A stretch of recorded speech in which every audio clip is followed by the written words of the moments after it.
ज्या तरुणाईच्या भरोशावर पुढच्या काळामध्ये हा भारत जगामध्ये महाशक्ती म्हणून वार येणार आहे, त्या तरुणाईलाच जर नशेमध्ये बुडवून टाकलं, त्या तरुणाईला व्यसनाधीन केलं, त्या तरुणाईची दिशा भटकवून टाकली, तर मग उद्याचा भारत हा खोकला होईल, तो पोकळ होईल आणि उद्याचा भारत हा कधीच महाशक्ती होऊ शकणार नाही. असं एक छुप युद्ध, एक सुडो वॉर भारताच्या विरुद्ध सुरू झालेला आहे. आणि या वॉरचं सगळ्यात मोठं वेपन, या वॉरचं सगळ्यात मोठं शस्त्र काय आहे? ते शस्त्र आहे ड्रग्ज.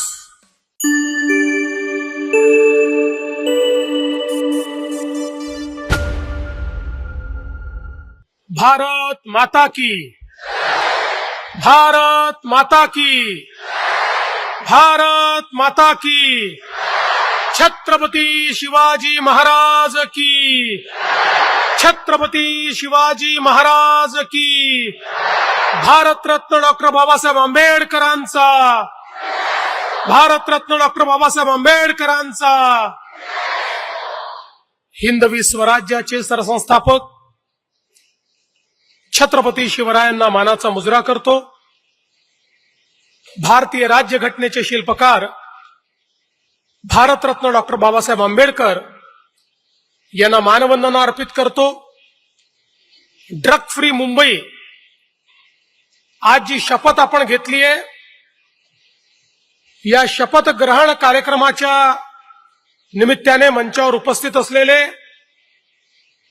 आपल्या समितीचे अध्यक्ष आमचे सहकारी मंत्री मंगलप्रभात लोढाजी, बृहन्मुंबई महानगरपालिकेचे आयुक्त श्रीमती अश्विनी भिडे, मुंबईचे पोलीस आयुक्त श्री देवेन भारती, कोकण विभागाचे आयुक्त रुबल अग्रवाल, जिल्हाधिकारी श्रीमती आचल गोयल, श्री सौरभ कटियार, श्रीमती सपना श्रॉफ, श्री बाप्पासाहेब थोरात, या ठिकाणी या हॉलमध्ये उपस्थित असलेले 10,000 पेक्षा जास्त मुंबईच्या विविध संस्थांमधनं, शाळांमधनं, कॉलेजेसमधनं आलेले सर्व माझे विद्यार्थी मित्र आणि उपस्थित भगिनी आणि बंधूंनो, आज अतिशय महत्वाचा दिवस आहे.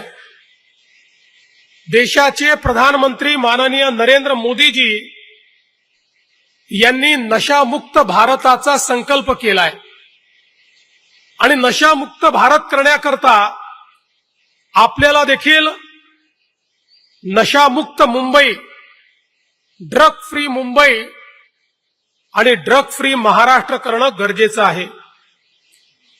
मित्रांनो,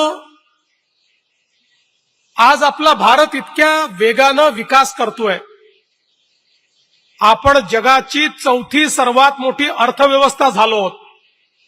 स्पेसच्या क्षेत्रामध्ये आपण आज इतक्या मोठ्या प्रमाणात काम केलंय की चंद्राच्या दक्षिण ध्रुवावर आपण त्या ठिकाणी उतरण्याचा विक्रम केला, जो जगामध्ये कोणालाही करता आला नाही. आज जगामध्ये अमेरिकेनंतर खासगी क्षेत्राच्या माध्यमातून स्पेसक्राफ्ट लॉन्च करणारं एकमेव जर देश कुठला असेल तर तो आपला भारत देश आहे. आज आर्टिफिशियल इंटेलिजन्स असो, आज वेगवेगळ्या प्रकारचे नवीन टेक्नॉलॉजीज असो, याच्यामध्ये भारत खूप वेगानं प्रगती करतोय. आणि त्याचवेळी संरक्षणाच्या क्षेत्रात, डिफेन्सच्या क्षेत्रात भारताने केलेली प्रगती ही जगाला थक्क करणारी आहे. आज आपल्या संरक्षणाकरता आपण तयार केलेले मिसाईल्स हे बघितल्यानंतर जग देखील थक्क होत आहे.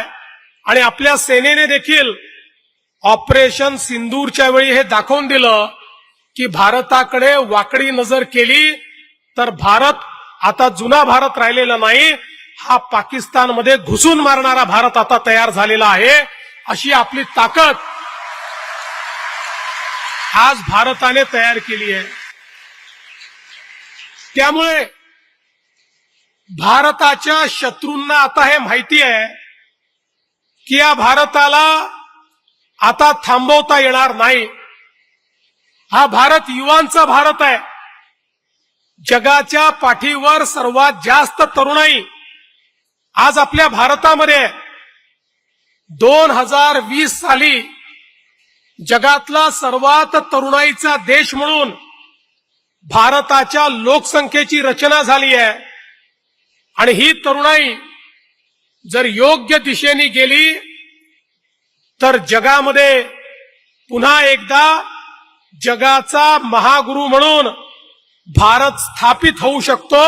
ही भारताची ताकद आता जगाला दिसते आहे। आणि म्हणूनच आपल्या शत्रूंना आता हे माहिती आहे की या भारताला समोरच्या लढाईमध्ये पराजित करता येत नाही। भारताची ताकद वाढतेय। भारताला या ठिकाणी समोरासमोर युद्ध पुकारता येत नाही।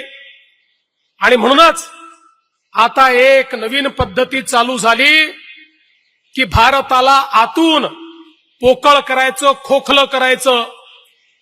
ज्या तरुणाईच्या भरोशावर पुढच्या काळामध्ये हा भारत जगामध्ये महाशक्ती म्हणून वार येणार आहे, त्या तरुणाईलाच जर नशेमध्ये बुडवून टाकलं, त्या तरुणाईला व्यसनाधीन केलं, त्या तरुणाईची दिशा भटकवून टाकली, तर मग उद्याचा भारत हा खोकला होईल, तो पोकळ होईल। आणि उद्याचा भारत हा कधीच महाशक्ती होऊ शकणार नाही। असं एक छुप युद्ध, एक सुडो वॉर भारताच्या विरुद्ध सुरू झालेला आहे। आणि या वॉरचं सगळ्यात मोठं वेपन, या वॉरचं सगळ्यात मोठं शस्त्र काय आहे? ते शस्त्र आहे ड्रग्ज, नशा। हे ड्रग्ज हे सगळ्यात मोठं शस्त्र जे हळूहळू पेनिट्रेट करत आमच्या युवा शक्तीमध्ये त्यांना व्यसनाधीन करत, त्यांना ड्रगच्या अधीन करून या भारताला पूर्णपणे पोकळ करायचं आणि भविष्यामध्ये नेस्त नाबूद करायचं, अशा पद्धतीचं षडयंत्र सुरू आहे। आणि म्हणून बंधू भगिनींनो, हे लक्षात ठेवा, ही लढाई साधी लढाई नाहीये। ही लढाई एखादी घरगुती लढाई देखील नाहीये, एक मोठं षडयंत्र आहे। आणि दुर्दैवाने त्या षडयंत्रामध्ये पैसा कमवण्याकरता आपल्याही देशातल्या काही शक्ती या त्या ठिकाणी सामील झालेल्या आहेत। आणि म्हणून प्रधानमंत्री महोदयांनी सांगितलं, हे केवळ एखाद्या विभागाने करून होणार नाही, हे केवळ एखाद्या डिपार्टमेंटने करून होणार नाही। याकरता आपल्याला देखील त्याच्या विरुद्ध एक सामूहिक युद्ध पुकारावं लागेल। सगळ्यांना एकत्रित येऊन एक आपल्याला असं युद्ध पुकारावं लागेल की ज्या युद्धामध्ये ड्रग्सच्या संदर्भातली सगळी इकोसिस्टीम ही आपल्याला तहस नहस करावी लागेल। आणि मग याच्यामध्ये पोलीस विभाग आहे, याच्यामध्ये सामाजिक कल्याण विभाग आहे, याच्यामध्ये आरोग्य विभाग आहे, याच्यामध्ये मानसिक आरोग्य आहे, याच्यामध्ये आमचा शालेय शिक्षण आणि याच्यासोबत आमचे विद्यार्थी, त्यांचे पालक, त्यांचे शिक्षक, या सगळ्यांना एकत्रितपणे काम करावं लागेल। एकीकडे ड्रग्सचं वाटप रोखण्याकरता पोलीस विभाग तर काम करेलच, पण जर आमच्या विद्यार्थ्यांनी, आमच्या युवा शक्तींनी ठरवलं की आम्हीच ड्रग्सला नाही म्हणू, we will say no to the drugs, असा जर आपण संकल्प केला तर मला सांगा कोणाची हिंमत आहे या ठिकाणी ड्रग्सचं वाटप करण्याची, ड्रग्सची विक्री करण्याची। त्यामुळे एकीकडे तुमचा संकल्प, एकीकडे शासनाचं, पोलिसांचं काम, दुसरीकडे सगळ्या प्रकारे बॉटलनेक करून त्या ठिकाणी जिथनं ड्रग्ज येतात, जिथे ते तयार होतात, जिथे सिंथेटिक ड्रग तयार होतात, त्याचे जे काही इन्ग्रेडियंट्स आहेत ते जिथनं येतात, अशा सगळ्या ठिकाणी या संदर्भातली कारवाई, कॉलेजेसच्या आजूबाजूला, शाळांच्या आजूबाजूला जे लोक अशा पद्धतीनं विक्रीचा प्रयत्न करतात त्यांना जेरबंद करणं आणि त्यांचे लिंकेजेस शोधून काढून त्यांचे जे आका आहेत त्या आकांना त्या ठिकाणी त्या छेदणं, अशा पद्धतीनं सगळ्यांनी मिळून जर आपण काम केलं तर माझा विश्वास आहे पुढच्या काही 2, 3, 4 वर्षामध्ये आम्ही ड्रग फ्री मुंबई तयार करू आणि ड्रग फ्री भारत देखील तयार करू. पण याकरता आवश्यकता आहे तुमच्या निग्रहाची, याकरता आवश्यकता आहे तुमच्या मदतीची. या भारताची ही युवा पिढी जो उद्या भारताचं संचालन करणार आहे, तुमच्यापैकीच कोणीतरी या भारताचा राज्यकारभार चालवणार आहे. तुम्ही सायंटिस्ट होणार आहात, तुम्हीच इंजिनियर होणार आहात, तुम्हीच डॉक्टर होणार आहात, तुम्हीच सीए होणार आहात, तुम्हीच या भारताला चालवणार आहात. त्यामुळे तुमचा निग्रह या ठिकाणी अत्यंत आवश्यक आहे. स्वामी विवेकानंद नेहमी म्हणायचे, युवा शब्दाचा अर्थ काय आहे? युवा शब्द उलटा करा तर वायू शब्द बनतो. आणि वायू कसा असतो? वायू हा जर तुफानाच्या रूपात आला तर तो घर उजाडून टाकतो. त्या ठिकाणी गावाच्या गावं तो उजाडून टाकतो, मोठ्या प्रमाणात डिस्ट्रक्शन करतो, लोकांना नुकसान करतो. पण तोच वायू हा जर ऑक्सिजनच्या स्वरूपात आला तर समाजाला आणि प्रत्येक व्यक्तीला जीवन देण्याचं काम करतो. आपल्याला ठरवायचं आहे की आपला युवा म्हणजे हा जो वायुरूपी आमचा युवा आहे, हा डिस्ट्रक्शन करणार आहे की समाजाचं ऑक्सिजन बनून या समाजाला जिवंत ठेवण्याचं काम करणार आहे. आणि म्हणून स्वामी विवेकानंदांनी सांगितलेला युवा, तो तरुण, तो आमचा बालक या महाराष्ट्रात, या मुंबईमध्ये आणि या भारतामध्ये आपल्याला तयार करायचा आहे. आणि त्याच्याकडे जाण्याचा रस्ता जर काही असेल तर तो ड्रग फ्री मुंबई हा रस्ता आहे, ड्रग फ्री महाराष्ट्र हा रस्ता आहे. आणि त्याकरता drug free campus, drug free school हा त्याचा रस्ता आहे. मी स्वतः सर्व मुख्याध्यापकांना, प्रिन्सिपल्सला पत्र लिहितोय. पूर्णपणे आम्ही मदत करणार आहोत. आपण सगळे आमचे डोळे आहात, आपण आमचे कान आहात. आपल्याला लक्षात आलं कोणी व्यसनाधीनतेकडे जातोय तर त्याला तर व्यसनातनं आपण बाहेर काढू, पण व्यसनाधीनतेकडे नेण्याकरता जे लोक याचा व्यवहार करतायत त्यांची माहिती पुरवा, त्यांना देखील जेरबंद करू. जे माहिती पुरवतील त्यांच्यापैकी कोणाचंही नाव येऊ देणार नाही. पुढच्या काळात तर माहिती देणाऱ्याला पुरस्कार देखील मिळेल, पण त्याचं नाव कधीच बाहेर येणार नाही. अशाच पद्धतीनं छत्रपती शिवरायांचा गनिमी कावा वापरून आता आपल्याला या सगळ्या ड्रगचा वापर करणाऱ्या, ड्रग विकणाऱ्यांवर त्या ठिकाणी धावा बोलायचा आहे. आणि म्हणून शाळेतले आपले प्रिन्सिपल पासनं, शिक्षकांपासनं तर विद्यार्थ्यांपर्यंत सर्वांना सजग राहायचं आहे. आणि सर्वांना या ठिकाणी डोळे आणि कान बनून तुमच्या माध्यमातून ही माहिती आमच्यापर्यंत आली पाहिजे. दुर्दैवाने जर एखादा आपला मित्र हा ड्रग्सच्या अधीन गेला असेल तर त्यालाही आपण रिहॅब मध्ये नेऊ शकतो, त्यातनं त्याला बाहेर काढू शकतो.